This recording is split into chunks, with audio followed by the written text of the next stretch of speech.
I was in Kuala Lumpur and I met this incredible woman, and she had just gotten married. And I just remember being in such admiration for her and just the way she looked at life. And then she had her children, and she was just always just a big ball of glow and amazing light. And her husband had left the States like years back, and we totally had, you know how sometimes you have like this intense connection with a person? Like as a friendship, you're like, oh my gosh, that's my soul sis. Like, where have you been all my life? And so we literally just went deep, like 0 to 180, like so deep. And we had so many friends that were, again, in that same circle of life. Why? Probably because most of us were going to places like Bali to have healing, clearing, exploration, discovery. And all of those people were in that part of the world, and they literally loved, the juice and the nectar from that land. And they're like, okay, how can I get more of this? So literally flocking to places where you have that community that supports you. And I think there's a reason why there's so many people that are flocking to Austin, because we all have the similar vibes, similar ideas, maybe similar notions of how we want to raise this next generation of humans, our babies. And it's calling and cultivating a lot of people here. So it's the same thing that happened in that part of the world during that time of my life, which is why the depth of those friendships became so real and so deep so fast. Now, for those of you who are in places where perhaps you're like, man, my people are not here. And believe me, I've been to some of those places, so I definitely know. And I feel like if you've grown out of certain relationships, or you are the only person that's kind of like doing that spiritual work or going deeper and discovering yourself, there is a home for you. I promise. There is a home. You just have to find it. And finding it means, yeah, you're going to put yourself out there.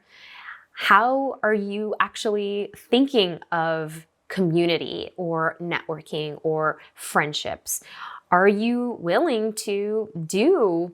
And back in the day, you would go to different conferences and conventions and meet people if it's in shared alignment. In 2013, I would go to this entrepreneurial fest and conference, which would later be the impetus of not just my growth, but some of my best friends, leading me to go to places like Burning Man, leading me to go to Kuala Lumpur, Malaysia, meeting my husband.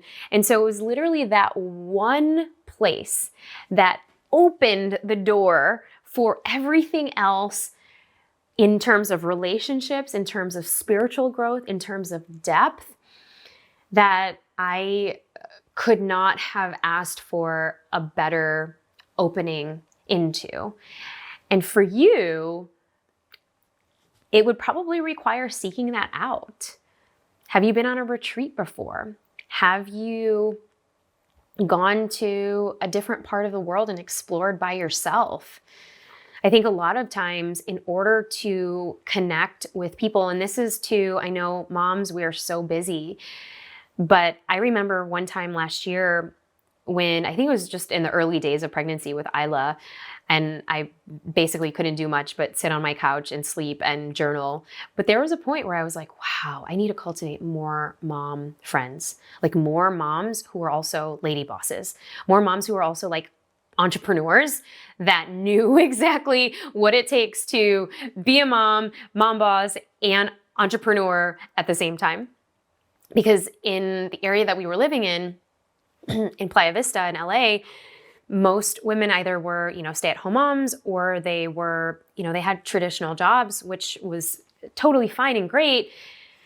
But again, there were just different nuances. And I wanted to call more of those women into my life so I can learn from and walk alongside with. And then literally a year later, I am in the mix of so many. And so for you, I would love for you to write down and think about, what is it that you would like in a friendship?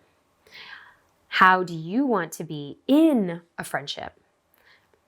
Do you want to have full integrity? Do you want a friend who is going to be playful with you? Do you want a friend who's just going to gossip with you? Maybe, maybe not, right? Do you want a friend who is going to be there for you, is going to be your ride or die? is going to be your travel buddy with. So write down who are those people and write down how are you going to show up as a friend. Like, you want these friends, but are you going to be the one to pick up the phone? Are you going to be the one to engage and put yourself out there and actually ask, hey, let's plan a date. Let's plan a get to know each other vibe, celebration, something. Let's go to the spa together. Start making an effort. Because a lot of times we think that, oh, in the day and age of social media, I'll send a DM, or this person is totally my vibe, or, whatever the case is. But then again, we stop trying.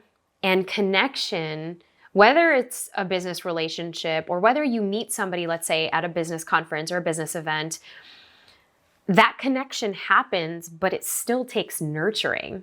And how do you nurture a friendship? I want you to think about that. What would you like to do from somebody that you're like, man, I wish we were closer? Write down 3 people that you are thinking about that you probably want to get to know a little bit better and maybe deepen your friendship with this year. See you next time at the Brave Table.